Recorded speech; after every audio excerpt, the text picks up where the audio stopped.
En el nombre del Padre, y del Hijo, y del Espíritu Santo. Amén. Dios te salve María, llena eres de gracia, el Señor es contigo. Bendita tú eres entre todas las mujeres, bendito es el fruto de tu vientre, Jesús. Santa María, Madre de Dios, ruega por nosotros pecadores, ahora y en la hora de nuestra muerte. Amén. En el nombre del Padre, y del Hijo, y del Espíritu Santo. Amén. Siéntense, por favor. Les tengo una gran noticia. Nuestro mensaje el día de hoy es un mensaje de esperanza. Muchas veces cuando hablamos de la familia, hablamos con preocupación, hablamos incluso con pesimismo, y me parece que podemos estar cometiendo el error de sentirnos derrotados antes de tiempo. No se justifica, no se justifica. Es verdad que hay situaciones muy graves que se están presentando. Hay amenazas internacionales en contra de la familia. Panamá, por ejemplo, ha estado en las noticias por la presión que está haciendo la ONU. La Organización de Naciones Unidas está haciendo presión en Panamá. A veces ellos piensan que los países pequeños se les van a arrodillar fácilmente. Entonces hacen presión para que los países que defienden la vida, que protegen la vida y que protegen la familia, fundada sobre el amor de hombre y mujer, son como enemigos pequeños y que ellos pueden aplastarlos. Es muy lamentable que una organización que nació para unir a los pueblos ahora esté oprimiendo a los pueblos.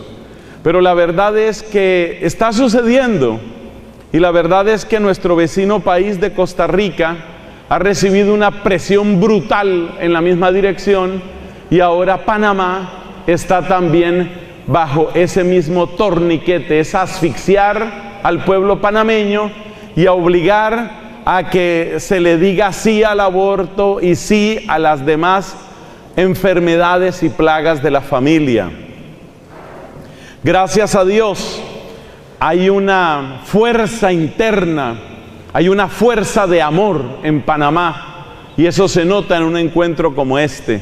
Gracias a Dios hay una sana y hermosa tradición de familia, pero hay que saber cuidarla, hay que saber cuidar y hay que saber fortalecer esa tradición hermosa de amor de familia, de unión familiar. Y ese es el mensaje que tenemos el día de hoy. Repito, es un mensaje de esperanza.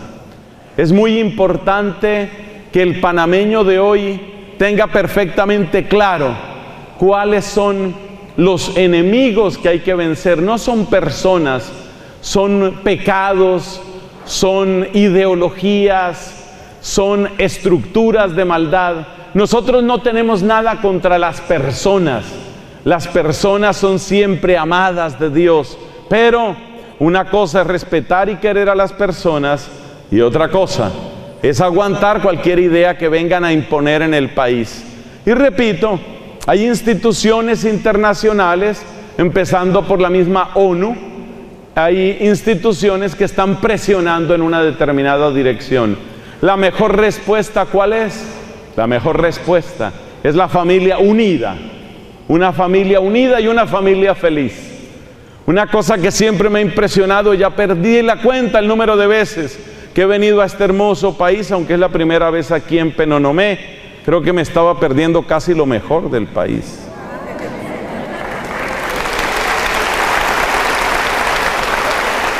Una cosa que me llama la atención en Panamá, porque he estado en muchos sitios, les repito, es esa alegría.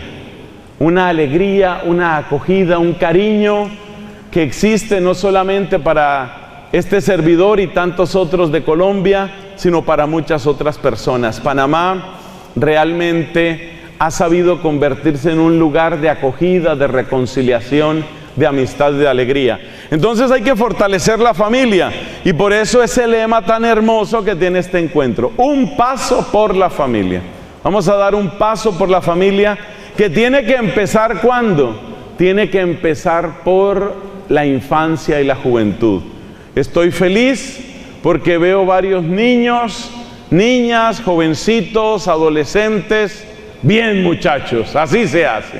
Uno tiene que estar desde la adolescencia, desde la niñez, uno tiene que estar ya mirando cuál es la familia que yo quiero tener. ¿Cuál es el modelo de familia que realmente me convence a mí? Uno tiene que tener ya esa mirada desde la infancia, desde la juventud. No esperen, yo siempre les digo a los muchachos, a las muchachas, les digo, no espere a conocer su pareja para empezar a soñar su familia. Usted ya desde su juventud va formando esos principios. Mire, por ejemplo, ese joven que tenemos ahí, esta niña aquí, hay otra niña que está acá, otro niño aquí. Eso está muy bien, eso está muy bien. Bueno, esta es una predicación relativamente sencilla. No esperen ustedes ideas complicadas, pero les voy a hacer una sugerencia. Como veo pocas personas que tengan libretas o donde escribir, utilicen sus celulares, pero en silencio. Ténganlos en silencio y vayan escribiendo las ideas principales que les llamen la atención.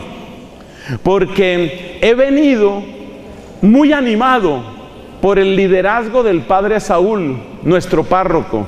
He venido muy animado, he visto en él un verdadero líder que quiere que esta actividad y cada cosa que se hace en la parroquia realmente dé un fruto. Entonces yo realmente me he preparado lo mejor posible y yo quiero que usted aproveche cada una de estas predicaciones. Y por supuesto, oiga el regalo que tenemos hoy. Tenemos un rato de confesión para varios de ustedes que alcancen hoy mismo y tenemos adoración al Santísimo Sacramento. O sea que es un banquete espiritual el que tenemos. Hay alabanza con un hermoso ministerio de música, tenemos predicación, tenemos confesiones, tenemos adoración. Es decir, nos vamos a ir bien alimentados espiritualmente el día de hoy y mañana también hay, desde luego, una hermosa comida espiritual, porque así es como la iglesia nos alimenta. Entonces, tenga donde escribir, si le es posible, para que usted recoja las ideas. ¿Yo por qué insisto en esto de que usted escriba? Porque mire, el principal predicador no es el que se pare aquí con un micrófono, no importa el nombre que tenga. Dice la Iglesia Católica, el principal predicador es el Espíritu Santo. Es lo que el Espíritu Santo te va a decir al corazón. ¿Usted cree que cuando estábamos llamando al Espíritu Santo, ven, ven, ven Espíritu Santo, eso no es una dinámica solamente, es ¿una qué? Una oración, es una oración. Entonces, el Espíritu Santo es el predicador en este congreso. Y el Espíritu Santo te quiere afianzar algunas ideas. ¿Para qué? Para que tú sanes tu familia y para que nuestros jóvenes se preparen para tener mejores familias. Bueno, esa es la importancia de escribir. La predicación de hoy tiene dos partes solamente. En primer lugar, vamos a hablar de algunos errores que a veces cometemos sin darnos cuenta, errores que cometemos sin darnos cuenta en nuestra familia, Yo le quiero contar algo sobre esto de los errores. Cuando yo mismo estaba en mi juventud, una profesora del que era mi colegio en ese momento empezó a trabajar en un asunto que se llamaba seguridad industrial y seguridad laboral. Te estoy hablando de hace casi 40 años. Y esta señora se volvió experta en ese campo que por esa época no se oía mucho. Un día me pongo a hablar con mi profesora y le digo, ¿y qué hacen ustedes?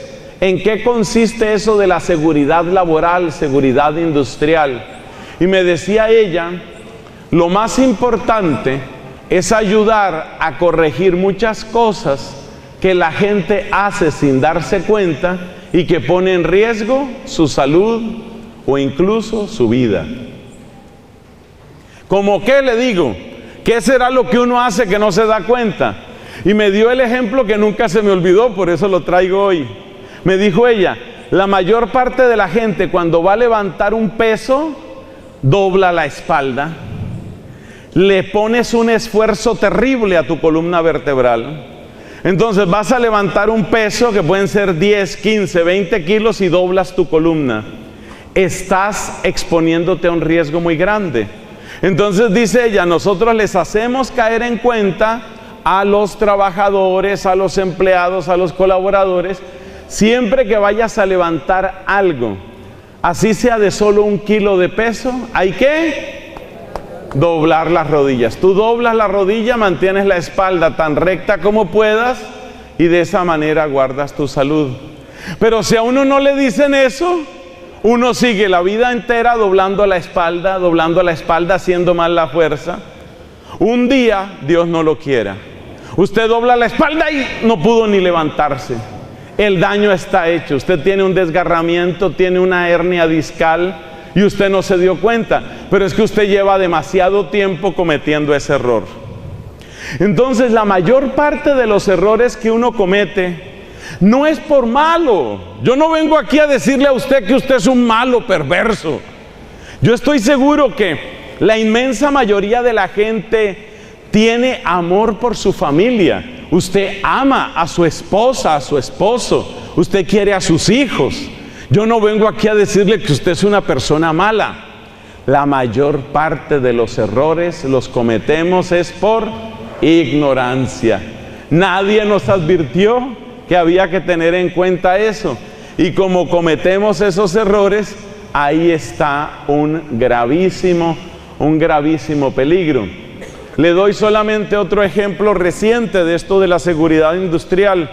Mucha gente anda encantada con estos aparaticos que llamamos celulares y vamos subiendo, bajando escaleras chateando. ¿Sí los han visto? Gente que está chateando, escribiendo, subiendo y bajando una escalera. Usted no sabe el peligro al que usted se está exponiendo con esa mala costumbre. La cantidad de gente con accidentes graves, incluso muertos, por estar cruzando calles, metiéndose donde no es, cayéndose en huecos, resbalándose en escaleras. Y simplemente es que nadie le ha advertido a uno suficientemente el peligro. Entonces, la primera parte es, vamos a mencionar errores que tal vez usted está cometiendo y no se ha dado cuenta. En la segunda parte vamos a hablar de sugerencias para que todos demos un paso. ¿Un paso qué? No se han aprendido el lema, voy a llorar aquí. Un paso. Ya van despertando poco a poco. Y eso que tuvimos aquí, uno de los mejores animadores de Penonomé, estaba aquí en este mismo sitio. ¡Un paso! Ya está un poquito mejor. Yo creo que de aquí a las 9 de la noche ya mejora. Bueno, entonces, primera parte, errores que uno comete hasta sin darse cuenta. Y segunda parte, sugerencias. Sugerencias. Nuestra tónica es optimista. Nuestra tónica es de esperanza y de construcción. Pero nuestra esperanza no es que vamos a ser ilusos.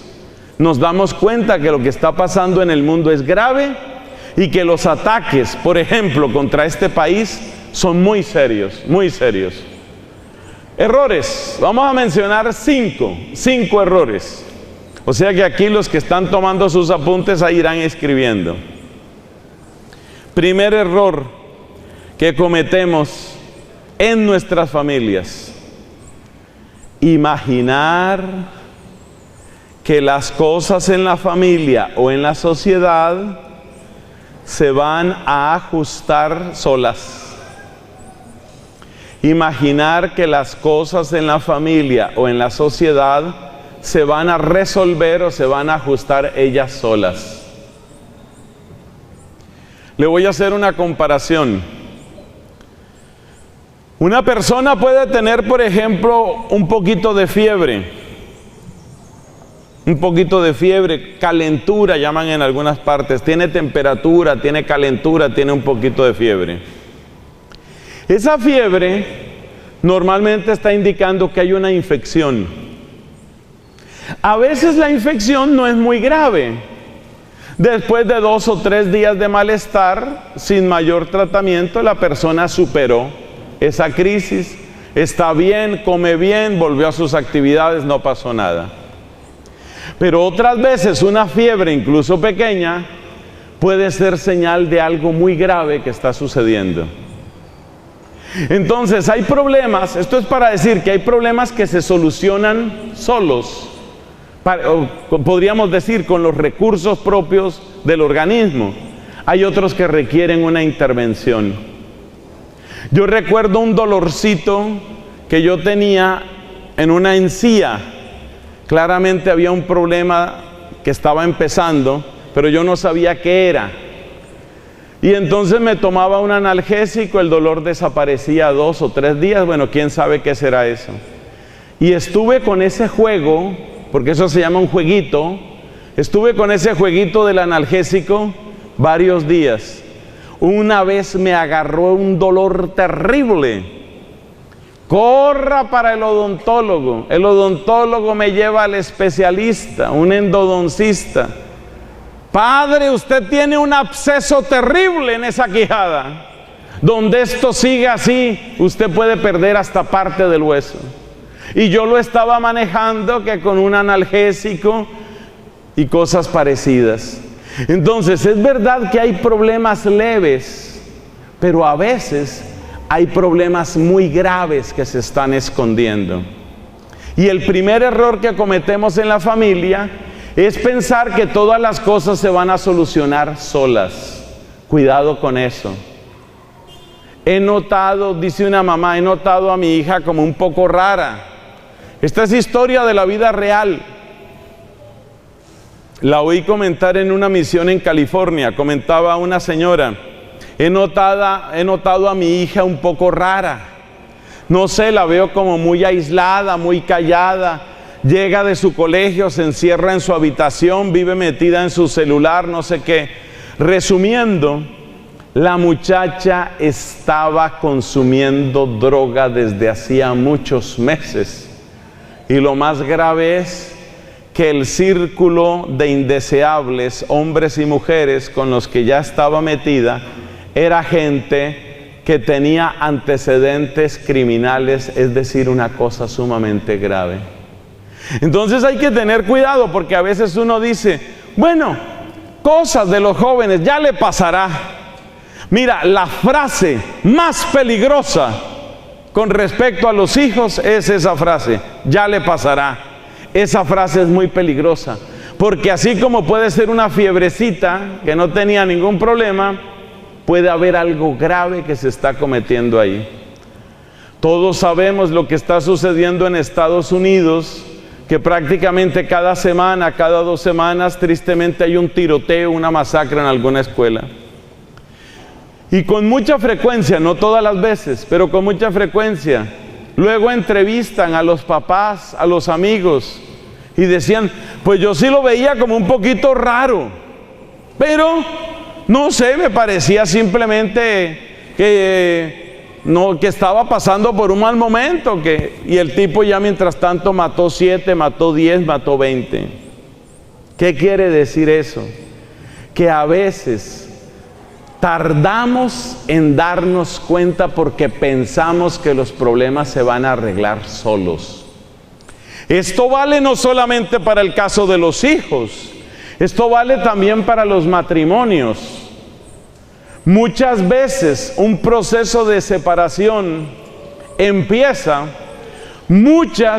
pero muchas semanas antes de la primera discusión. Muchas semanas antes. Meses antes de la primera discusión.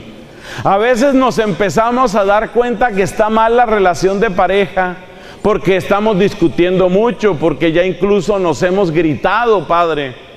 Pero te puedo asegurar que meses antes del primer grito ya había señales. Y nosotros dejamos pasar esas señales. Y esas señales pueden ser peligrosas. Me estoy dando cuenta.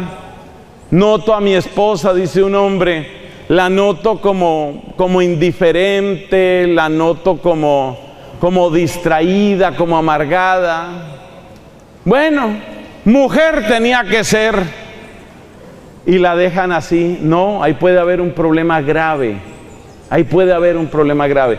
Entonces el error primero que cometemos es creer que las cosas se arreglan solas. Uno no puede ser, no debe ser paranoico. Uno no debe estar muerto de miedo, pero uno no puede ser tonto tampoco. ¿Esto qué contiene? ¿Qué está pasando aquí? ¿Qué nos está sucediendo? Y hay que acostumbrarse a tener una comunicación fluida, abierta, directa, sincera. Sobre esto vamos a hablar en la parte de las sugerencias.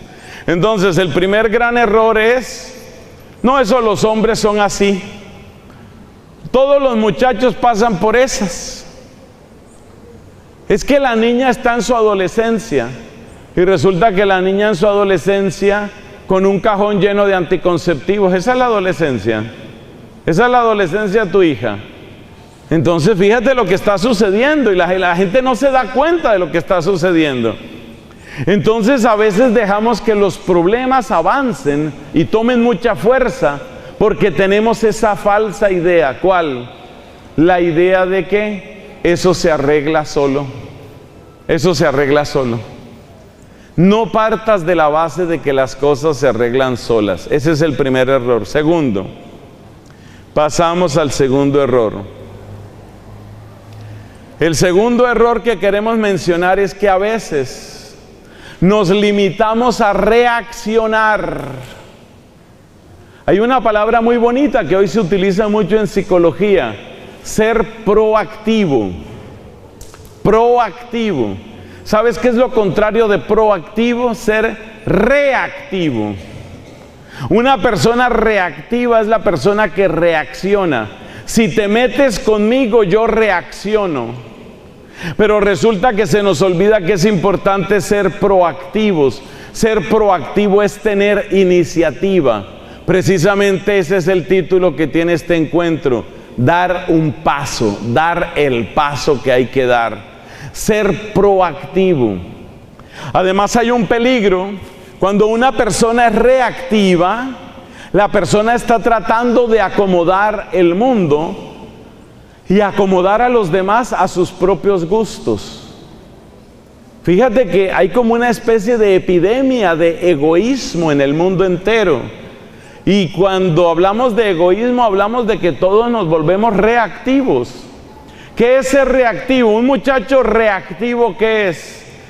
Mientras a mí me dejen mi comida, mi plata, mi nevera llena, mis videojuegos, mi internet, no tengo problema. Es decir, garantícenme mi mundo y yo los dejo a ustedes en paz. Eso se llama ser reactivo. Organízame mi mundo, no te metas en mi mundo y yo te dejo en tu mundo. Pero ¿qué es lo peligroso de esa manera de pensar reactiva? Lo peligroso es que para hacer una familia nosotros no vinimos a ser reactivos. Porque ser reactivo es que cada uno se queda únicamente metido en lo suyo. Y ser familia es ser comunidad.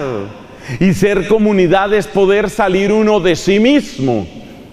Poder entrar con respeto, con amor, pero poder entrar en el mundo del otro. La frase reactiva por excelencia es: no te metas en mi vida. Hay una historia que circula por internet de una muchacha, una adolescente, que le decía a la mamá: no te metas en mi vida, es mi vida, no te metas en mi vida. Hasta que un día la mamá le dijo: un momentico, ¿quién se metió en la vida de quién? Claro, yo soy tu mamá, yo tenía mi vida y fuiste tú quien llegaste a mi vida. Fuiste tú quien te metiste con mi vida. Cambiaste mi salud, cambiaste mi sueño, cambiaste mi metabolismo, cambiaste mis rutinas. Eres tú, hija, quien te has metido en mi vida. Entonces, tengamos todos claro que si somos familia para poder entrar con amor y con respeto, insisto, pero poder entrar en la vida del otro. Que el esposo tenga espacios impermeables, blindados, donde no te metas en mi vida, para la esposa es una pésima señal. ¿Por qué tienes que blindar una parte de ti? Por supuesto, el compromiso tendrá que ser de parte y parte, porque si la esposa pretende estar hurgando, fisgoneando, espiando todo, eso también agota, eso también asfixia. Por eso insisto, hay que entrar con amor y con respeto, pero tiene que haber el pacto tácito en la familia de que siempre es posible entrar en la vida del otro. Si no, entonces no somos familia. Somos inquilinos de una misma casa, pero no somos familia.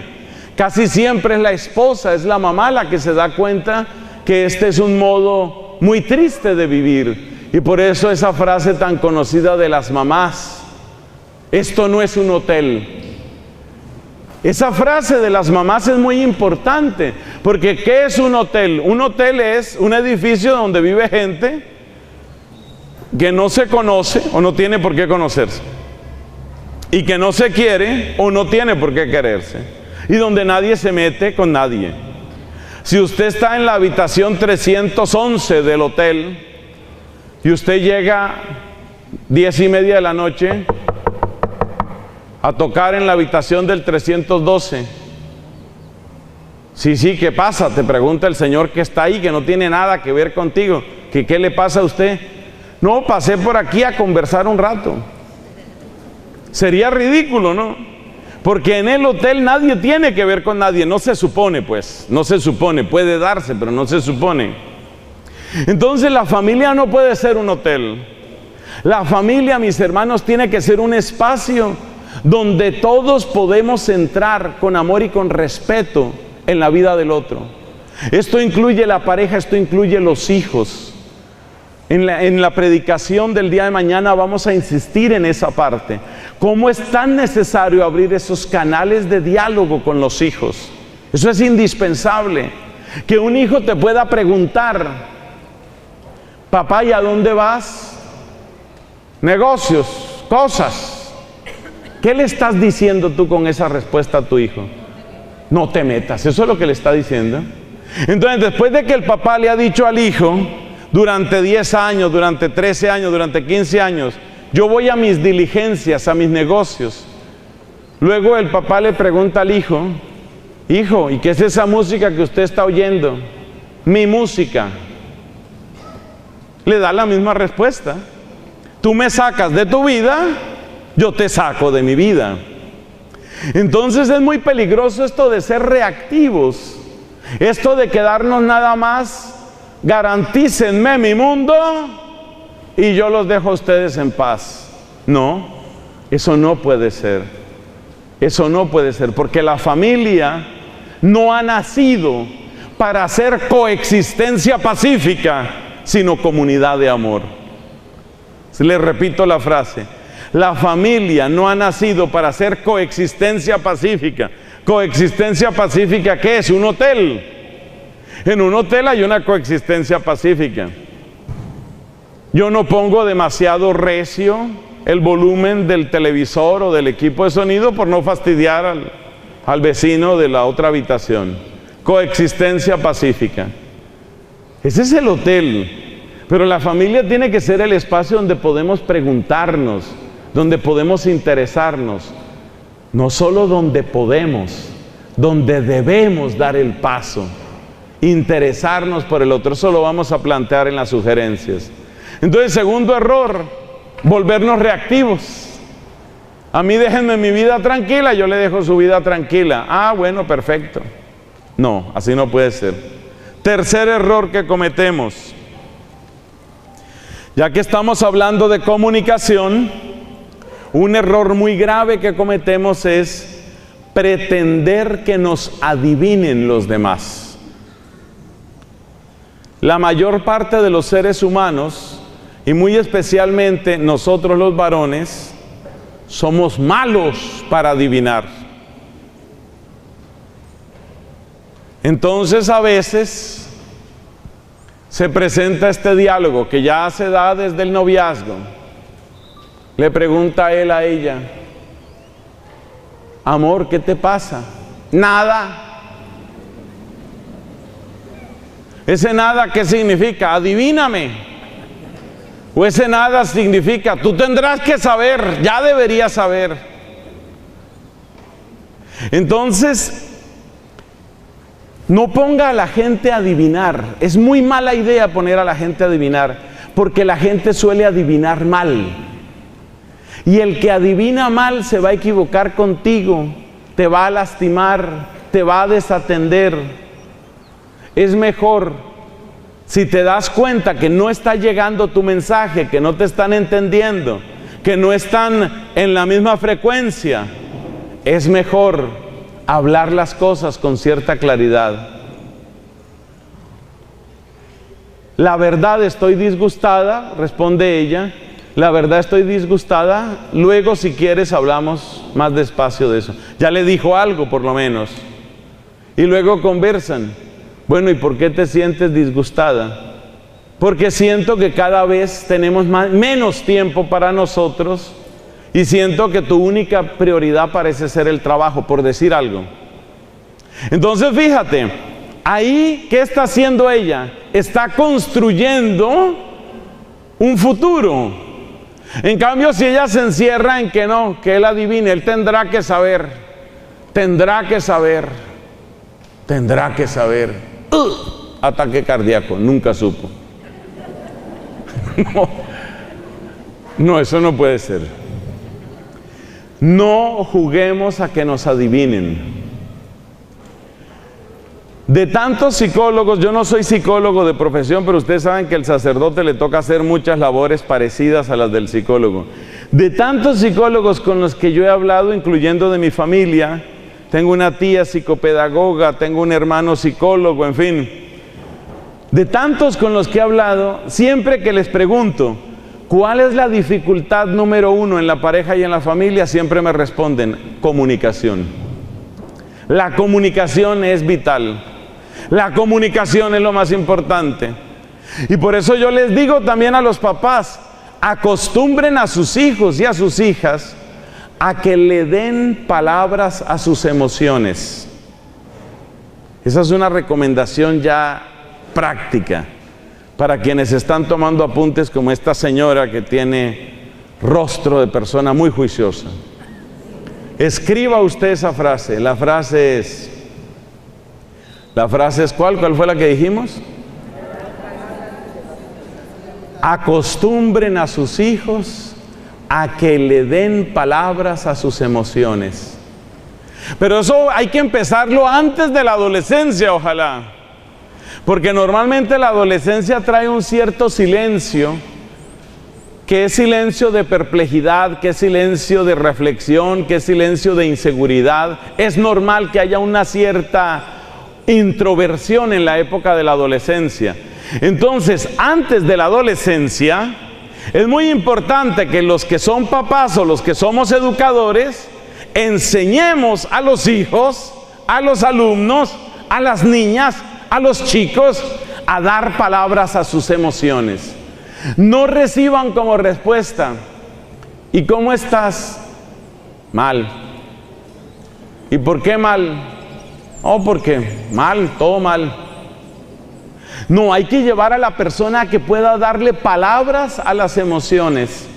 Una cosa es, me siento mal porque me siento enfermo. Me siento mal porque estoy cansado. Me siento mal porque me están maltratando en el colegio. El terrible bullying, que es una epidemia en todas partes. Entonces, ¿qué pasa? Que si usted oye a su hija que dice, ¿y cómo estás, hija? Como mal. No quiero hablar, mamá. No, tranquila, dejemos así. Por el momento deja así, pero tienes que volver. Hija, yo espero que te sientas mejor ahora. Ahora sí cuéntame qué es lo que te ha pasado. No dejen nunca como respuesta, no, mamá, no quiero hablar de eso. No, no admitan eso como respuesta. Sobre todo antes de la adolescencia hay que crear la costumbre de darle palabras a las emociones. Me siento mal. Mal puede ser enfermo. Mal puede ser no entiendo nada en las clases. Mal puede ser me están maltratando. Mal puede ser hay un profesor que me humilla. Mal puede ser estoy sufriendo acoso sexual. Mal puede ser una montaña de cosas. Entonces no reciban como respuesta simplemente está mal, porque aquí se une lo que dijimos en el primer punto. Es decir, bueno, ya le pasará. Yo, la mayoría de los papás que conozco, y también algunas mamás, cuando el hijo les dice, papá, no quiero hablar de eso. Bueno, está bien, y ya se desentienden. Papás, no hagan eso. Mamás, no hagan eso. Usted no sabe lo que puede estar sucediendo ahí, repito. Entonces hay que acostumbrar a las personas a que den palabras a sus emociones, especialmente las emociones negativas, pero también las positivas. ¿Cómo estás? ¿Feliz? ¿Qué te tiene feliz? Eso tiene que ver con algunas de las sugerencias que vamos a dar después. La necesidad de conocer mejor el mapa de la otra persona. Mira, cada persona es como un país, es un continente, es un mundo entero. Y es hermoso. Yo espero que te guste hacerlo. Es hermoso entrar a conocer realmente la otra persona. ¿Qué le alegra? ¿Qué le preocupa? Pero hay que conocerla. Entonces, tercer error que cometemos, ponemos a la gente a que nos adivine. Es muy mala idea. Hay un equilibrio muy difícil de guardar a veces en la pareja, porque a veces suele suceder del lado de la mujer, pero pasa también con el hombre. Vamos a dar el ejemplo por el lado del hombre. Esos hombres inseguros que se vuelven celosos y que entonces empiezan a hacerle exigencias. Últimamente me he encontrado con una cantidad de hombres que le ponen condiciones a su novia o a su esposa, pero ya desde novia empiezan. Si vamos a ser novios, tienes que darme todas tus contraseñas. Entonces tiene que tener todas las contraseñas de ella. Normalmente él no las da, pero sí las exige. Entonces ahí empieza una injusticia, una cosa fea. Tienes que darme todas tus contraseñas. Yo tengo que ver quién te escribe, con quién estás, a qué hora saliste. Un control, una cosa terrible. Entonces, ¿qué pasa?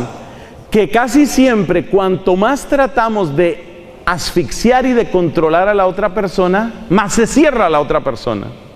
Por eso esto tiene que ser como un pacto entre los dos. Tiene que ser como un pacto. Yo voy a expresarme para que no tengas que adivinarme. Y tú vas a tener el derecho de entrar en mi vida. Pero yo voy a expresarme con sinceridad y tú vas a entrar con respeto. Ese es el pacto. Escriba esa frase que le conviene. Eso se llama el pacto. El pacto. El pacto que sostiene el amor, humanamente hablando. Luego vamos a mencionar el precioso papel que tiene Jesucristo nuestro Señor en esta vida de familia. Pero humanamente hablando, el pacto es ese. Yo te voy a hablar con sinceridad y tú me vas a preguntar con respeto. ¿Sí ves el pacto como es? Es de lado y lado. Entonces, si él deja ese espíritu de acoso y de asfixiarla y la contraseña, ¿y dónde estaba? Usted dijo que me iba a llamar a las 6:15, ya son las 6:16. ¿Qué pasó? Entonces, ese acoso, esa asfixia, lo único que produce es el efecto contrario. Entonces la persona más se cierra y más se asusta. Entonces el pacto, ojo con el pacto, que esto les va a servir mucho. Acuérdese que estamos aquí en un encuentro muy práctico. Esto no es mucha teoría, esto es práctica. Entonces, ¿el pacto cuál es? Yo voy a hablarte con sinceridad y tú vas a preguntarme con respeto. Y esto vale para todo. Acostumbren a sus hijos a que es así, a que el hijo pueda hablar con sinceridad. Pero el hecho de que tu hijo sea un ser humano pequeño, probablemente ya con sobrepeso, pero pequeño, el hecho de que tu hijo sea un ser humano pequeño no significa que haya que respetarlo. No significa que haya que respetarlo. Tú tienes tus amigos. Tu hijo, que tiene 9 años, tiene sus amigos. Tus amigos son muy importantes. Los amigos de él a los 8, a los 9 años son muy importantes para él. Entonces, cuando vayas a hablar de los amiguitos de tu hijo, que son amiguitos que tienen 8, 9 años, habla con respeto de ellos, porque son los amigos de tu hijo. O sea, no porque es un ser humano pequeño, su vida es juego, o su vida es un juego. Para el niño eso es serio. Yo he conocido varios casos por aquello de las misiones en otros países. Yo he conocido algunos casos de familias que han tenido que emigrar, por ejemplo, a Estados Unidos. Es un caso muy típico. Y yo conocí el caso de una muchacha que tenía 11 años, 11, 12, por ahí estaba, cuando la familia se fue de mi país, de Colombia, para Estados Unidos. Se fue. Y la niña esta entró en una crisis seria. ¿Y por qué? Por sus amigas, sus amiguitas que tenía en el colegio. Y a veces los papás no toman eso en serio. Ya conseguirá otras amigas aquí. Entonces muchas veces no tomaron en serio el dolor, incluso el proceso de duelo. Oye lo que te estoy diciendo. Una niña de 11 años que tenía que hacer un proceso de duelo, porque ella sabía que no iba a volver a ver, y efectivamente no volvió a ver casi nunca algunas de sus amiguitas. Entonces, ¿por qué tomamos la vida de los niños como si fuera un juego? Cuando una niña tiene sus amigas son importantes para ella. Hasta cierto punto son su mundo. A veces se cuentan sus secretos y sus cosas, que hasta se les va la mano en la confianza que depositan unas en otras. Entonces hay que tener mucho respeto con eso. Todo esto tiene que ver con el pacto. El pacto, humanamente hablando, el pacto de la vida en comunidad es ese. Yo te responderé con sinceridad y tú me preguntarás con respeto. Este pacto vale para muchas otras cosas. Veo también unas religiosas aquí, yo mismo soy de comunidad religiosa. En la vida de comunidad necesitamos eso mismo, porque también en la vida de comunidad, ¿cierto? Como en una familia, está el peligro de que uno se empieza a aislar, y eso hace mucho daño. Entonces también la vida de una religiosa, de un religioso, tiene que tener este pacto. Yo hablaré con sinceridad, tú me preguntarás con respeto. Bueno, vamos con el cuarto error, para terminar esta primera parte. Cuarto error. El cuarto error yo lo llamo no cambiar la foto. ¿Qué es eso de no cambiar la foto? Yo estoy pensando en mi hermosa sobrinita que yo quiero mucho, que hace poco, en diciembre pasado, se volvió mayor de edad. Claro, ya es toda una mujercita. Entonces, ¿qué pasa? Que ella tenía lo que en Colombia se llama tarjeta de identidad, que es esta especie de documento para identificar a los menores de edad. Pero la tarjeta de identidad luego la renueva y la foto cambia. Y luego la vuelve a renovar y la foto cambia. Y luego recibe su cédula, que ya tiene pues su cara de mujer, y la foto cambia. La foto cambia. Ojo con esa frase, la foto cambia, la gente cambia. A veces nosotros nos quedamos con la foto vieja, y ese es un error muy grave. Sobre todo que a veces la foto vieja es la foto más fea, la peor foto. Por ejemplo, hubo una vez que el esposo dijo que estaba trabajando hasta tarde, que tenía cosas urgentes. Y ahí sí, como dice la canción, pero eso es mentira.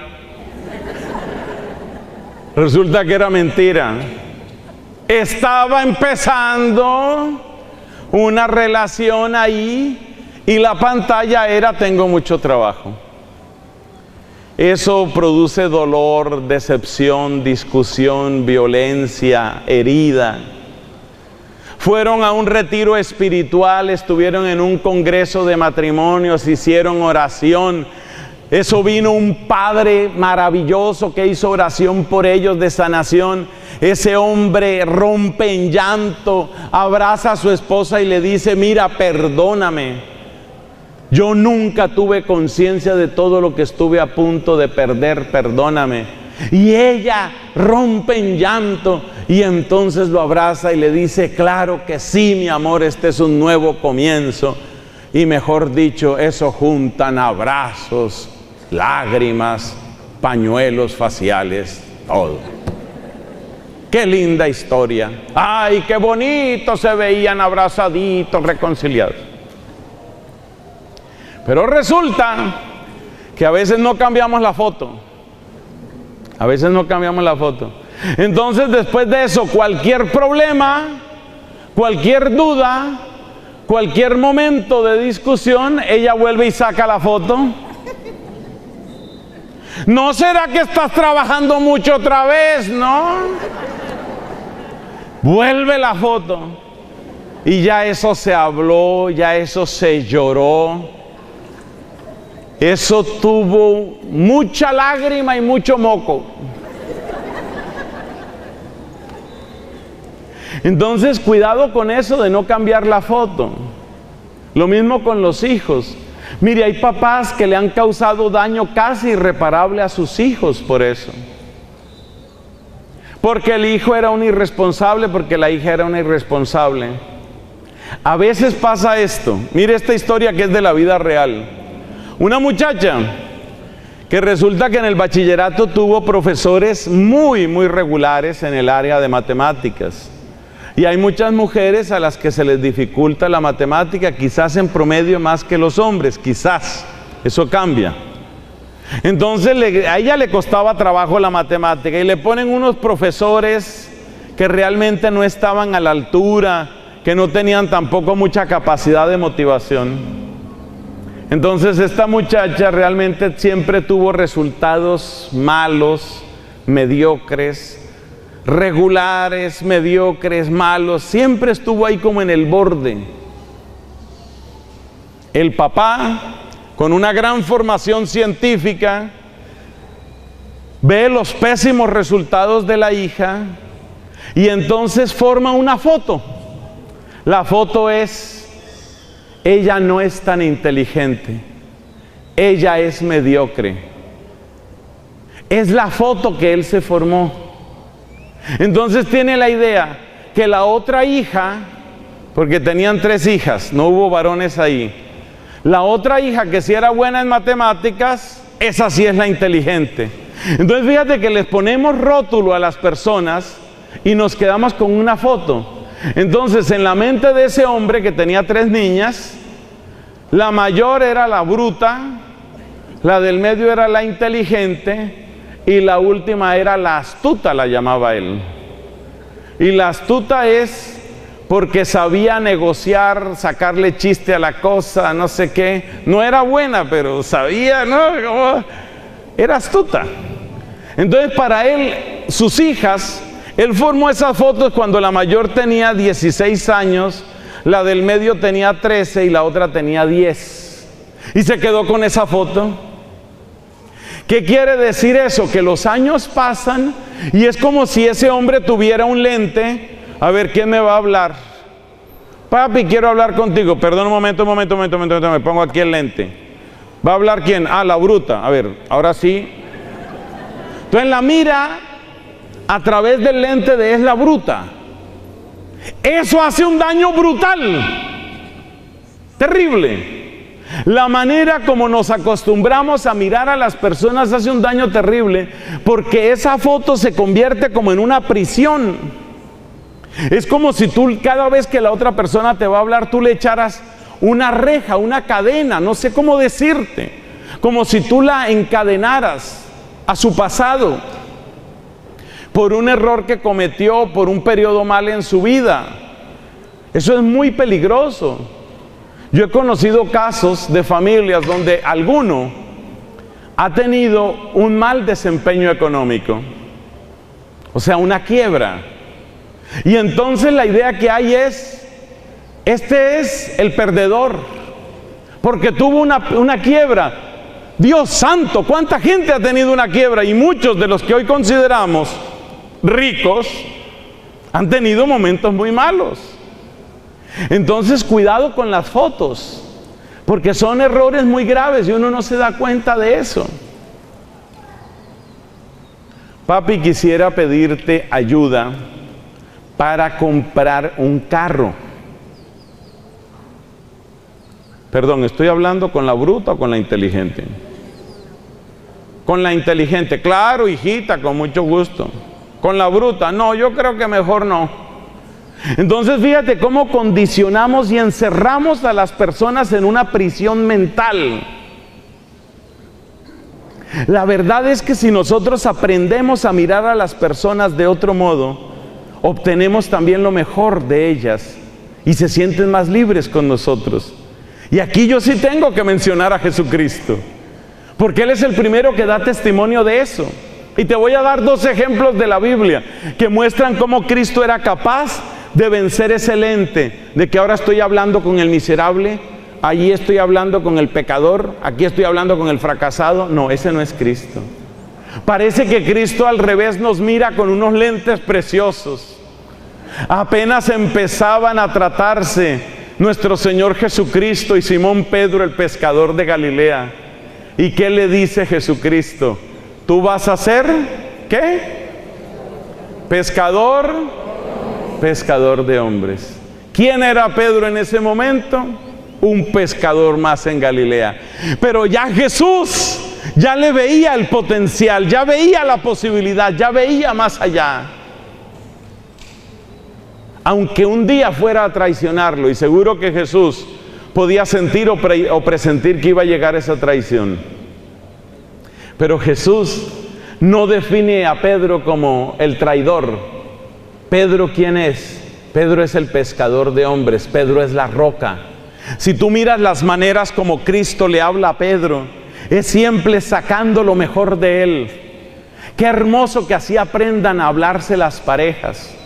Cuando tú mires a esa mujer que es tu novia, que es tu esposa, cuando tú la mires, mírala buscando en ella esa hermosura, ese potencial, esos dones que ella tiene. Lejos de toda envidia, que a veces se nos mete a los varones, por aquello de estar compitiendo con la mujer, lejos de toda envidia, mira en ella su potencial, cómo ella puede crecer. Y piensa tú también, mujer, sobre ese hombre de esa manera. Y piensa, al ver a tu hijo, piensa no en qué se ha equivocado simplemente, en qué ha caído, en qué ha fracasado, sino cuál es el don que tiene. Sobre esto vamos a hablar en las sugerencias, que ya vamos a llegar a esa parte en unos minutos. Entonces fíjate cómo Jesús en Pedro ya veía toda esa maravilla. A mí eso me parece tan bello, el bien que los papás pueden hacer con sus hijos, con sus hijas, pero mirándolas así, mírenlas así, piensen en el potencial que tienen y ayúdenles incluso a descubrir ese bien que tienen. Te aseguro que las relaciones de familia mejoran, te aseguro que hay grandes bendiciones que se van a recibir. El otro pasaje que te quiero recordar de la Biblia está en Hechos de los Apóstoles, capítulo 9, donde se nos habla de la conversión de San Pablo. El Señor le habla a un hombre llamado Ananías. Ese fue el que bautizó a Pablo. Le habla a Ananías. Pablo llegó a Damasco, pero llegó ciego porque había tenido esa caída mientras iba de camino. ¿Y quién era Pablo? Un perseguidor. ¿Y a qué iba a Damasco? Iba a encadenar a los cristianos para llevarlos presos a Jerusalén. Era el enemigo número uno de la fe cristiana, con cartas de autorización de los sumos sacerdotes en la ciudad santa. Es decir, el peor enemigo. Y le dice el Señor a Ananías: ve a la casa de tal persona donde está Pablo. Y lo envía para que lo cure, porque Pablo estaba ciego, ¿no? Lo envía para que lo cure. Y Ananías le replica al Señor, ¿no? Ananías le dice: Señor, yo he escuchado que ese hombre, ese tipo es terrible. Ese tipo mata, encadena, apresa, persigue. Y mira cómo le habla el Señor. Y era el Señor Jesucristo resucitado el que hablaba ahí. Es un instrumento escogido. Fíjate que era prácticamente el peor tiempo para Pablo, donde estaba en lo peor de su pecado, de su soberbia, de su violencia. ¿Y cuál es el lenguaje que utiliza? El Señor dice: es un instrumento escogido.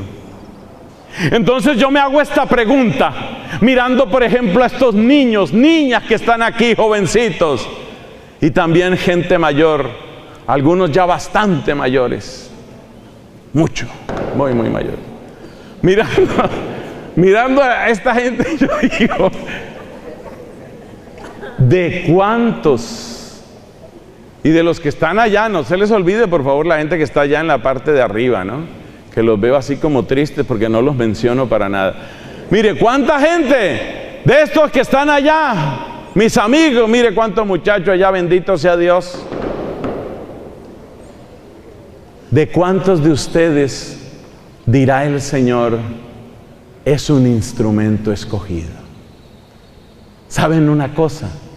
Aquí estoy seguro hay instrumentos escogidos en este lugar. Aquí hay. Aquí estoy seguro el Señor Jesucristo está hablándole al corazón a mucha gente.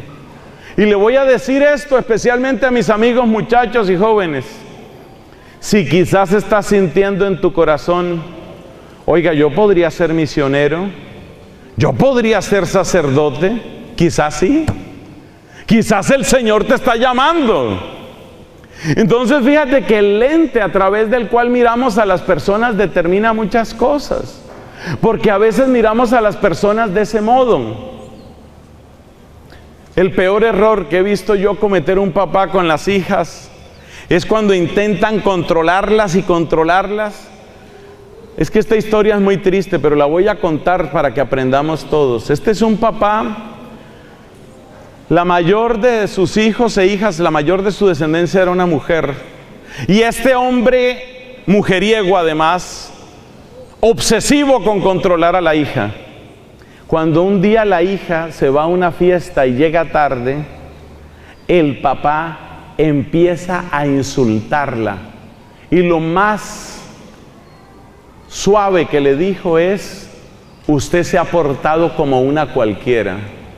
A una muchachita que en ese momento yo creo que ni entendía ese lenguaje. Ver a una mujer a través de ese lente hace un daño brutal. ¿Por qué? Porque en la medida en que las personas se sienten destruidas por una opinión tan autorizada como es la opinión del papá, la persona se queda sin recursos. Podemos decir que a veces volvemos a las personas lo que dicen nuestras palabras. Cuidado con eso. Tenga la gentileza de escribir, usted que es de las pocos que escribe aquí. Escriba eso. A veces volvemos a las personas lo que dicen nuestras palabras. Por eso es muy importante aprender a tratarnos con ese cariño dentro de la familia. Porque en la medida en que vas tratando con cariño, con dulzura, con el elogio apropiado a esa persona, a ese hijo, a esa hija, a ese papá, a esa mamá, tú vas volviendo a las personas lo que dicen tus palabras. Fíjate que Jesús le dijo a Pedro: serás pescador de hombres. No lo era, pero Cristo lo fue volviendo con el poder de su palabra. Nosotros no tenemos ese mismo poder, pero ciertamente Cristo vive en nosotros y podemos hacer un gran bien. El quinto y último punto, que no vamos a desarrollar mucho ahora, es darle o demasiada importancia o demasiado poca importancia al aspecto de la intimidad y la sexualidad. Esos son errores. A mí me aterra que muchas crisis de pareja las quieren resolver solamente con sexo. La sexualidad tiene su lugar dentro de la familia y dentro de la pareja, por supuesto. Por supuesto que la familia está sellada por esa clase de amor. Pero no pensemos que las soluciones empiezan por ahí. No es la tecnología sexual lo que va a rescatar tu matrimonio. No es la tecnología, no es la pericia sexual lo que va a rescatar tu matrimonio. Y lamentablemente eso se está difundiendo mucho. Y entonces hay personas que consideran que si se eleva el nivel de respuesta y de potencia sexual, quedó arreglado todo.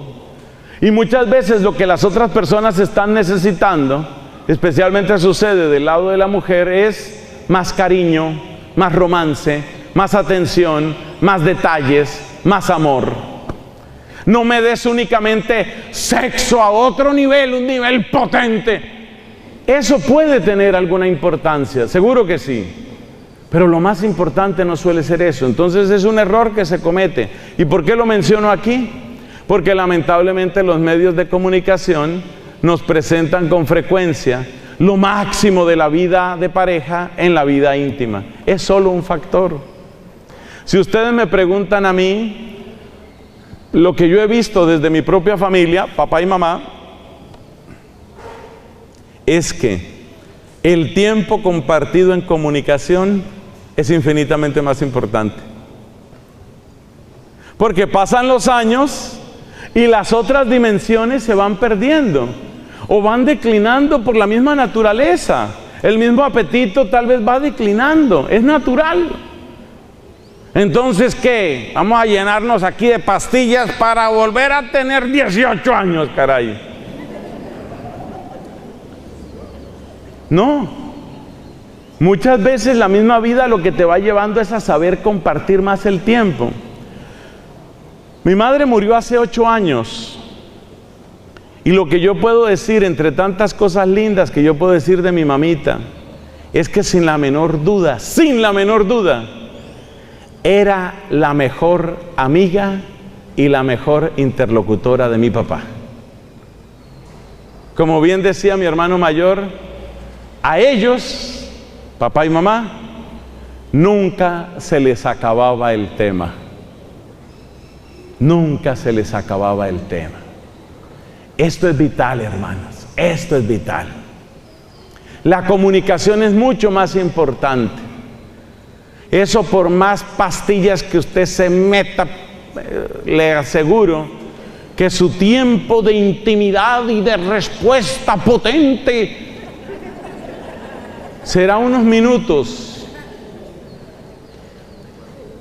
Y resulta que lo fundamental está en las horas y los días. Y usted no va a durar horas y días. Así que a veces descuidamos lo más importante, por eso advierto sobre ese error. Y a veces hay jóvenes que tienen esa idea. Incluso hay jóvenes que seducen a las jovencitas, también a las jovencitas panameñas, las seducen con esa idea. La idea de que si funcionamos bien sexualmente, funcionamos bien como pareja, funcionamos bien como familia y funcionamos bien en el asilo de ancianos. Entonces le meten esa idea a la muchachita. ¿Para qué? Para que ella caiga. Para que ella piense, tengo que demostrarle a él que yo sí funciono bien en el sexo, para que se vea que sí funciono bien como pareja, sí funciono bien como mamá, como esposa, y sí funcionaré bien en el asilo. Señoras y señores, es un gran error. Bueno, terminemos, hermanos, esta predicación. Terminemos esta predicación entonces con algunas sugerencias. Ya hemos señalado errores que conviene evitar. Todos tenemos que aprender, todos. Si usted ha descubierto cosas que está haciendo un poco mal o muy mal, yo le pido un favor. No se dedique ahora a castigarse y a flagelarse. No haga eso, no es útil.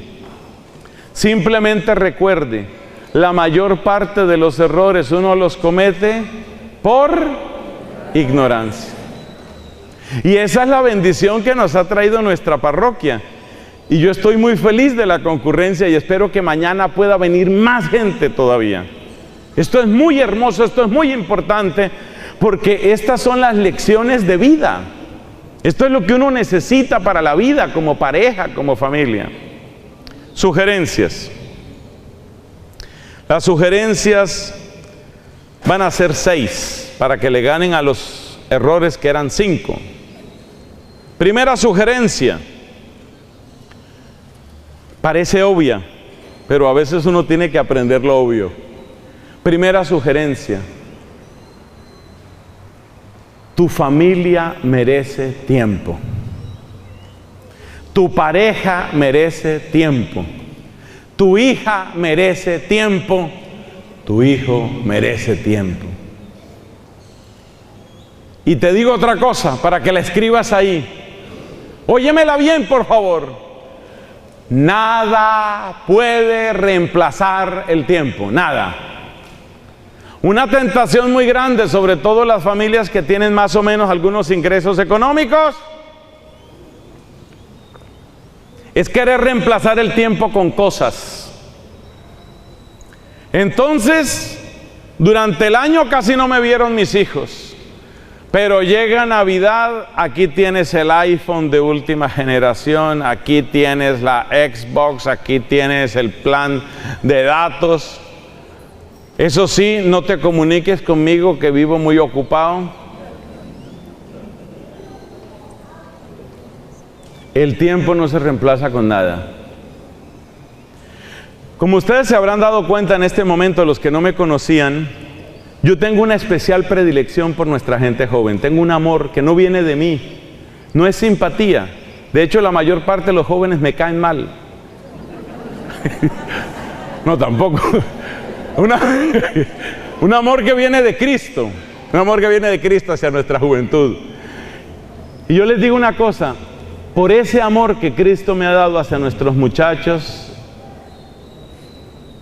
a mí me duele mucho recordar cuál es el reproche principal de los jóvenes. Lo sintetizó muy bien un chico en un diálogo de familia en que estábamos, una terapia de familia. Y el chico le suelta esta frase al papá. ¿Y tú dónde estabas cuando yo? Y le hace la lista. ¿Dónde estabas tú cuando yo en ese partido de béisbol tuve un esguince terrible, lloraba de dolor, me desmayé de dolor y tuvo que llevarme el papá de un amigo al hospital porque tú no estabas? ¿Y tú dónde estabas? ¿Dónde estabas cuando yo quería preguntarte cuál es el mejor momento para tomarle la mano o para darle un beso a la chica que me gusta? Y yo tuve que aprenderlo por internet. ¿Y tú dónde estabas cuando yo? ¿Ve? ¿Qué es ese reclamo? Tiempo. Entonces la primera y la básica sugerencia que yo te tengo que dar es tiempo. Dale tiempo.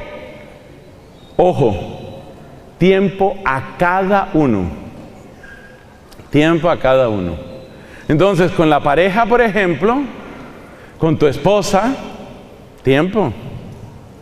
Se necesita un tiempo para la pareja. Tienen que tener sus momentos de conversación, de encuentro, de diálogo, de romance, de ternura. Eso no puede acabarse con el matrimonio. Cuidado con esas parejas que solo hablan de problemas. Ya toca pagar el impuesto, ¿no? Pero no se te olvide que hay que pagar la electricidad. Cuidado con que hace falta la cuota del carro. Bueno, pasemos a otro tema. Bueno, el otro tema, como en los noticieros, y pasando a otro tema, es importante que recordemos que hay problemas con la hija mayor. Atención con el muchacho del medio, lo noto un poco inseguro. Me dijo que no se sentía claro en su identidad sexual. Atención con el menor. El menor está en este momento perdiendo el año. Entonces, conversan, pero conversan problemas y problemas. Problemas de casa, problemas de plata, problemas de hijos. Todo eso es importante. Pero es que un momentico, ese hombre con el que te casaste no tiene por apellido resuelve problemas. Esa mujer con la que te casaste no se llama la que todo puede. Entonces, sí hay que darle tiempo a los problemas y hay que hablar de todas estas situaciones preocupantes de familia. Pero ustedes también necesitan un tiempo para verse y decirse también cosas bonitas. Dígale cosas bonitas a su esposa. Por ejemplo, ¿qué, padre? Dígale, por ejemplo, yo pensé que tú ibas a envejecer más rápido y no. Bueno, esa no sirve mucho. esa no está tan buena. Pero es que yo no tengo, o sea, entiéndame, yo no tengo creatividad para eso. Eso le toca, eso le toca a ustedes. Con tal de que no hagan como un amigo mío, ¿no? Que le dice a Azucena, cuando nos casamos, tú pesabas 52 kilos. Ahora pesas 72. Hay 20 kilos con los que no estoy legalmente casado. Y eso lo dice él como si él fuera, como si a él no le hubiera pasado nada. Hermanos, tiempo, de verdad se necesita tiempo. Y mire una cosa muy linda que nos enseña el Papa Francisco, porque lo ha repetido varias veces. La importancia de darle tiempo a los que parecen menos importantes en la casa. Que no se nos olviden los enfermos, que no se nos olviden los discapacitados, que no se nos olviden los adultos mayores. A veces, mis amados jóvenes, son terriblemente egoístas, todo hay que decirlo. Y hay que preguntarle a los muchachos, ¿tú tienes tu abuelita viva? Sí. Está así como un poquito, no sé, como trastornada, como loca, a veces no se acuerda de nada, pero sí, ahí la tengo. ¿Y tú la visitas? No, la verdad me da pereza. O sea, lo del tiempo es para todos. Es para todos. Todos tenemos que darnos tiempo unos a otros. Y el Papa Francisco nos recuerda, no se les olviden los mayores, no se les olviden los discapacitados, no se les olviden los enfermos, no se les olviden los que han tenido un fracaso. En otro país me pasó una cosa que me conmovió mucho. Esta es una mujer que se casó en contra de la opinión del papá y de la mamá. Ella estaba obnubilada completamente, ese es el hombre de mi vida. Yo me caso, yo me caso, yo me caso, me caso, así me muera de eso, yo me caso. Le fue mal. Pero mal no es palabra, muy mal. O sea, le fue requete mal. Después de 2 años y medio de sufrimiento, de humillación, no hubo hijos, humillada, derrotada, se separa, vuelve a la casa. Imagínate lo que es eso, volver a la casa, a la misma casa donde está el papá que le dijo, mire hija, créame, ese hombre no es para usted. La misma casa donde está esa mamá que le dijo, por amor de Dios, no vaya a hacer eso. Y le toca volver a esa casa. Claro, ella vuelve derrotada, acomplejada, triste, y empieza a presentar un síntoma que es muy común en estos casos. La persona se aísla, en parte por vergüenza, porque tiene que cargar la culpa de que soy una fracasada, y soy una fracasada después de que me advirtieron que iba a fracasar. Es muy duro. Entonces fíjate que esas personas, esas personitas existen. Un día, Dios no lo quiera, yo no deseo eso para nadie, pero un día puede pasar en tu familia también. Puede ser una hermana, una prima, puede ser un hermano. También los hombres sufren en las separaciones. Y es muy común, sin darnos cuenta, es muy común aislar a la persona. Por un lado, ella misma se aísla y por otro lado nosotros la aislamos. Entonces, primera sugerencia, tiempo. Y el tiempo es para todos. También, entonces nos salieron 4 grupos de personas de especial atención. El adulto mayor, el enfermo, sobre todo los que tienen limitaciones de movilidad por su enfermedad o los que tienen limitaciones mentales. El adulto mayor, el enfermo, ¿quién más dijimos? El discapacitado, física o mentalmente, y el fracasado. Esas personas también merecen tiempo. Esa chica, por ejemplo, relativamente joven de hecho, esa mujer joven necesitaba que alguien se sentara a hablar con ella, pero no a volver a hablar de lo mismo. Porque ese es el problema, que a veces al enfermo de cáncer de lo único que le hablamos es de cáncer. Entonces eso enferma más a la persona. Una persona enferma de cáncer y llegas tú allá y le dices, bueno, ¿y qué más de tu cáncer?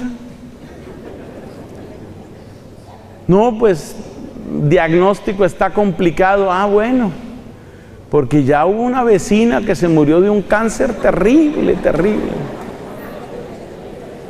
Entonces el cáncer se vuelve en el único tema de conversación con el enfermo de cáncer. Y el dinero se vuelve el único tema de conversación con la que tuvo o el que tuvo una quiebra. Y otra vez vuelven y abren la herida. Tú has visto cuando uno se raspaba y le salía una costra, ¿no? Y qué fastidio cuando a uno le arrancan la costra y otra vez bota sangre y otra vez le arrancan la costra. Y a veces no sabemos acompañar con caridad y con respeto a la pobre gente. Hay que tener caridad por Dios. Hay que saber estar cerca de la persona. Ella no necesita que todo el tiempo le hablen. Como le pasó a un amigo mío, lo llamaban Juancho el imprudente. Llegó por allá a una casa donde se les había muerto el papá. Estaban en pleno duelo, o sea, llevaban 15 días después del funeral. Y este hombre, el imprudente, llega allá, no sabía de qué hablar. Finalmente saca esta perla.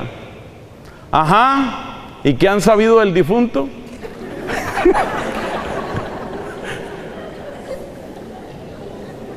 Entonces, importante, por favor, muy importante.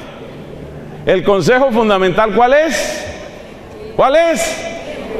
Digan duro que hay gente que está entrando ahorita para la adoración. Hombre, que entró el padre Saúl, por favor digan, ¿cuál es el consejo primero? Mírelo allá, salúdelo, véalo. Ahí está, véalo. Eso, ahí está. Yo pensé que usted lo querían y lo iban a aplaudir, padre, nada.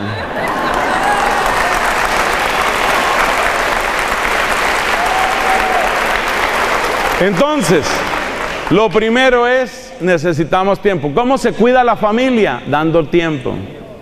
¿Cómo se cuidan la mayor parte de los problemas? Más del 90% de los problemas de los jóvenes, ¿cómo se evitan?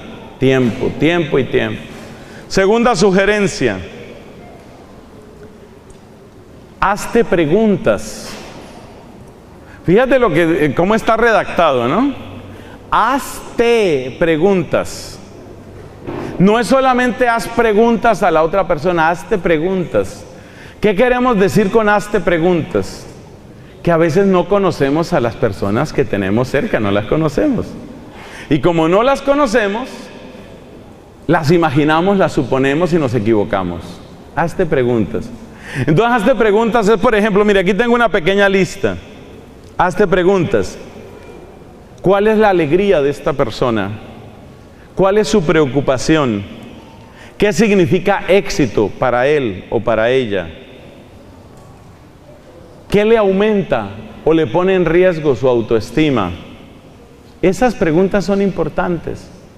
¿Por qué te digo hazte preguntas y no solamente haz preguntas? Porque en la medida en que tú te vas haciendo esas preguntas, tú vas descubriendo tu propia ignorancia. Y es muy importante descubrir la propia ignorancia porque de ahí viene la humildad. Y porque de la humildad viene el respeto. Hay que reconocer una cosa, la gran mayoría de las mujeres nos conocen mejor a los varones que nosotros a ellas. Eso es un hecho comprobado en muchas partes del mundo. O sea que este ejercicio vale especialmente para nosotros los hombres. A mí me aterra cuando a veces le piden a uno una consejería de pareja, alguna cosa, y uno habla con el varón, uno habla con el hombre, y le pregunta, ¿usted cómo la ve a ella? No sé, la veo como angustiada, como preocupada. ¿Y qué cree usted que puede preocuparla a ella? Eso sí, yo no sé. Y de una vez viene la frase, las mujeres son tan complicadas que eso uno no sabe. La verdad es que quizás puede haber una complejidad mayor en el mundo emocional femenino, pero salirse uno irresponsablemente con la frase, son muy complicadas y punto, no. Trata de entender un poco más eso. ¿Qué le puede preocupar? ¿Qué le puede alegrar? ¿Qué le puede entristecer? Pero pregúntatelo tú primero adentro. Porque cuando tú te lo preguntas adentro y cuando te das cuenta que no tienes muchas respuestas adentro, llegas a la humildad natural, no una humildad fingida, sino una humildad natural. Y esa humildad natural es la que produce el respeto. Y ese respeto es el que hace que te acerques, como Moisés a la zarza, con los pies descalzos. Cada corazón humano es una zarza donde arde el fuego de Dios. Hay una imagen de Dios en cada corazón humano. Y el fuego de Dios arde y quiere arder en cada corazón. A eso llamaban los medievales la centella divina, scintilla anime, la centella del alma. Hay un fuego que arde en cada corazón y por eso la única manera correcta de acercarse a cada corazón es como se acercó Moisés a la zarza, con los pies descalzos. Y la única manera de llegar con los pies descalzos, con respeto y con humildad, ¿cuál es? Reconociendo uno, hay muchas cosas que yo no conozco de esta persona. Entonces esa segunda sugerencia es muy útil. Hazte preguntas.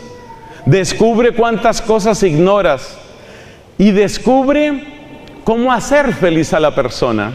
En el libro del Deuteronomio hay un texto precioso que me gusta recordar. Quienes me hayan oído en otras predicaciones ya saben de qué voy a hablar. Dice el libro del Deuteronomio, cuando un israelita se case, debe quedar libre de todo trabajo público durante un año para que aprenda a hacer feliz a su esposa. O sea, le pone al varón la tarea de aprender. Aprende cómo es ella. Aprende qué la hace feliz. Y como estamos hablando de pareja y de esposos, esto incluye todas las dimensiones. Fíjate cómo, por ejemplo, la sexualidad en la Biblia no está centrada en el varón. No es a ver cómo yo me gozo a esta mujer, yo me la gozo. No, esa no es la sexualidad en la Biblia. En la Biblia la sexualidad es aprende qué le hace feliz a ella. Para que me vengan a decir a mí ahora que la Biblia es machista, caray. Si la Biblia es algo, si fuera algo sería feminista. Si fuera algo, pero realmente la Biblia es palabra de Dios para el hombre y para la mujer. Entonces, hazte preguntas, aprende a conocer cuáles son sus temores, cuáles son sus alegrías, cuáles son sus esperanzas. Lo mismo con los hijos, es importante. Tercera sugerencia importantísima, estamos hablando entre cristianos, católicos, creyentes. parece también obvia, haz oración. Me aterra pensar que muchos novios nunca oran por sus novias. Me aterra pensar que muchas esposas dan por descontada la oración por sus esposos. Haz oración, haz oración. Por cada uno de los miembros de tu familia, haz una oración. Mira, lo más hermoso que trae la oración, ¿sabes qué es? Que te va dando la mirada de Dios para esa persona. Tú empiezas a orar por tu hija y tú empiezas a verla a ella un poquito como Dios la mira. Tú empiezas a orar por tu hijo, tú empiezas a orar por tu papá, tú empiezas a orar, incluso se dice, por la suegra. Y empiezas a mirarla un poco de una manera distinta, porque también uno a veces se concentra solo en algunos aspectos. Entonces hay que hacer oración y se nos olvida hacer oración. Y lo más hermoso de la oración dentro de la familia es que te va dando un poquito de la mirada y del corazón de Dios para esa personita. Y entonces ya tú te conviertes en un instrumento del amor de Dios para esa persona. Porque te voy a decir una cosa, por más que tú seas el superhéroe y el gran galán del cual está enamoradísima esa mujer, lo que ella más necesita no eres tú, es Dios. Humildad, humildad, compadre, como dicen en México, humildad, compadre. Lo que ella más necesita no eres tú, es Dios. Y lo que él más necesita no eres tú. Ah, pero es que yo le conozco los gustos, yo sé todo sobre él. Sé todo. Yo sé cuándo ronca, cuándo se está ahogando. Yo sé en qué momento hay que darle el codazo y entre qué costillas. Lo tengo conocido. Lo que más necesita tu esposo, escriba esa frase. Usted estaba escribiendo todo. Escriba esa frase. Lo que más necesita tu esposo no es a ti sino a Dios. Eso significa que el gran papel dentro del matrimonio cristiano es ser un instrumento de Dios. Mire la hermosura de lo que es el matrimonio. Tú te vas a convertir, mujer, escúchame, tú te vas a convertir en un instrumento precioso de Dios para la santificación, la sanación y santificación de ese hombre.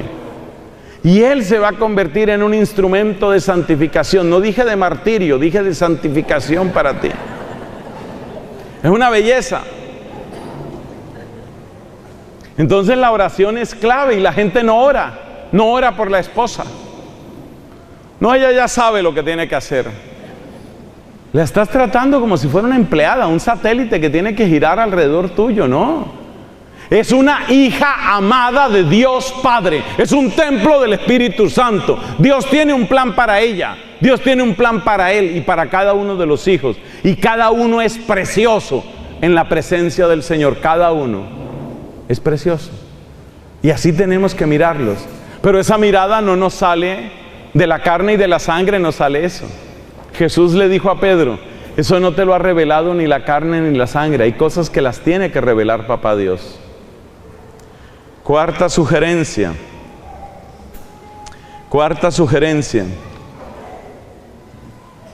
Fórmate. ¿De qué hablamos aquí? Hombre, yo esto lo predico en todas partes. Si tú eres abogado, ¿cuántas actualizaciones haces al año? Si tú eres ingeniero, ¿cuántas actualizaciones haces al año? En seminarios, congresos, paneles, no sé, tantas reuniones que hay para formarse. Un hermano mío va acercándose a los 60 años, trabaja para una empresa bastante grande. Está trabajando en asuntos de biomedicina, de bioingeniería y cosas de esas. Muy interesante el trabajo de él. Nos comentaba, lo llaman a un reciclaje, a que vaya 2 semanas de preparación en Alemania o 1 semana, lo que sea, tiene que irse a Europa, prepárese, vuelva para acá, a los 6 meses, al año, vuelva, prepárese otra vez. ¿Por qué tomamos tan en serio nuestras carreras, nuestras profesiones, nuestros ahorros y no tomamos suficientemente en serio el ser papás, el ser esposos? ¿Por qué? Uno también necesita prepararse, uno no sabe todo. Mira, esto que he estado comentando en esta predicación no es nada del otro mundo, pero mirando un poquito las caras de ustedes, pienso que algunas cosas fueron nuevas para algunas personas. ¿Qué quiere decir eso? Quiere decir que todos podemos aprender, que todos estamos llamados a aprender. Entonces busca buenas páginas de internet, especialmente buenos portales católicos.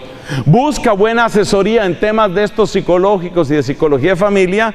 ¿Y vamos a qué? A formarnos. No todo se resuelve hablando con la vecina.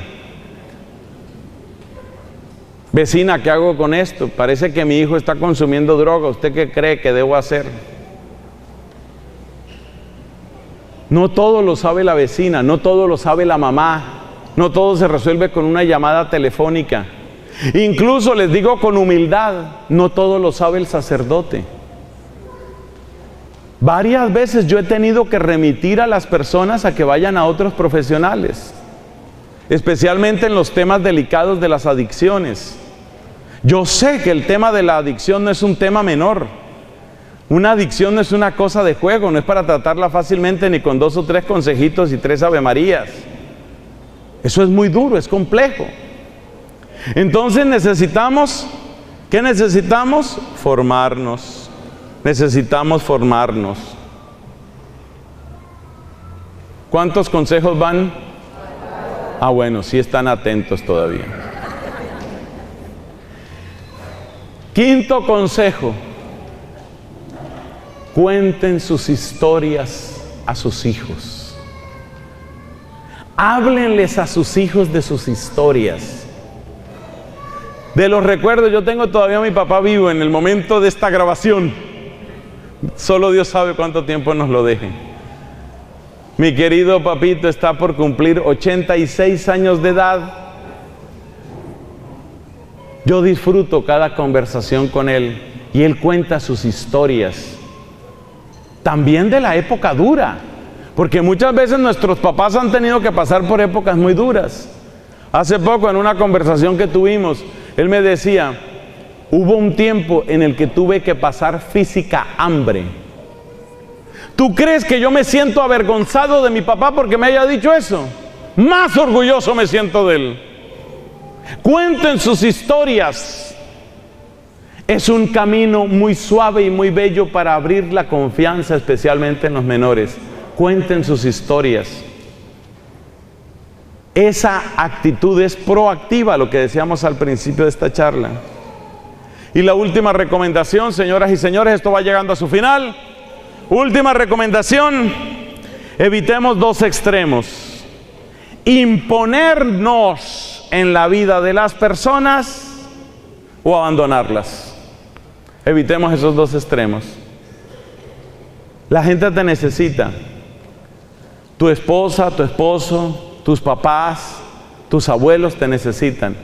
Entonces, tenemos que evitar 2 extremos. Un extremo es imponerse, como que yo voy a dominar, a controlar, a vivirle la vida a la otra persona. No. Pero evita también el otro extremo, abandonarlo. No imponemos, pero tampoco abandonamos. Hay que encontrar el punto. Y en ese punto, la persona se siente respetada, la persona se siente amada. Termino con un pensamiento bíblico, espiritual que me fascina. Así fue como trató Dios a la Virgen María. Fíjate cómo llega hasta la puerta de la voluntad de ella, y es ella la que tiene que decir, hágase en mí según tu palabra. Dios no aplasta, no se impone, pero Dios tampoco lo abandona a ella, la abandona a ella, ni abandona a su pueblo. Dios no impone, Dios no abandona. Dios ama, Dios respeta. Donde mejor se ve, María Santísima. Bendito sea el Señor. Demos gracias a Dios por nuestras familias y pidámosle que nosotros podamos dar un paso por la familia. Gloria al Padre, al Hijo y al Espíritu Santo, como era en el principio, ahora y siempre, por los siglos de los siglos. Amén.